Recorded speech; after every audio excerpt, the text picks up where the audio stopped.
কাকে হুসুস করছো সৌমি? হ্যাঁ,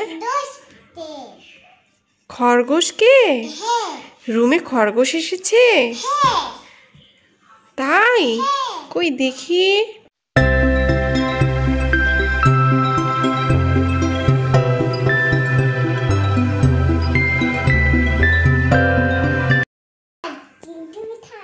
তুমি খরগোশকে ডিম খাওয়াবে?